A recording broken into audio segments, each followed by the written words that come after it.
12. In this video, I'm going to show you how to do a texture reveal effect in Premiere.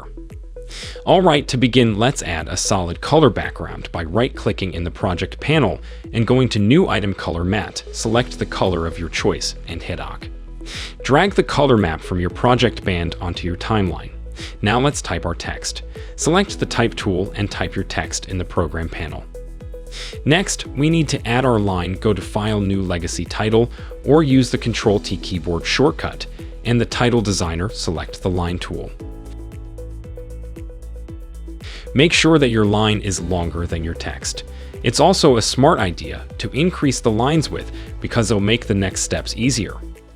Once you're satisfied with your line, drag it so that it's touching the top of your text. Okay, we're done in here, so close out of the Title Designer. Drag the title you just created under the track above your text on the timeline. Now let's go over to the Effects panel and type Crop into the search box. Drag the effect onto your text clip. Up in Effect Controls for the text clip, scroll down to the Crop effect. Increase the bottom's value so that the crop runs right up to your line, completely covering the text. Click the stopwatch button to create a starting keyframe. Move the time head to where you want the texture reveal animation to end. Select the crop effect so that you can see the crop's bounds. Drag the crop's bottom handle to reveal the text, creating your second keyframe. Okay, now that we have our text being revealed, we just need to animate our line to sync up with the crop's animation.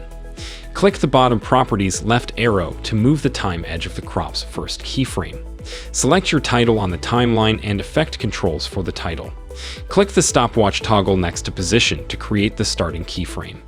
Reselect your text clip on the timeline and scroll down to the crop effect. Click the bottom properties right arrow to move the time head to your second keyframe. Select your time idle again. Now in Effect Controls, our time head is positioned exactly where the crop ends, which is where we want our line in to decrease the position's value until your line is just under the text. Alright, and now when I play this back, we have a nice looking text reveal effect. Keep in mind that you can do this reveal from the bottom to top or from the sides. Instead, you just need to change which direction you're animating your crop in. Okay, and that's all for this video. Thanks for watching, and see you next time.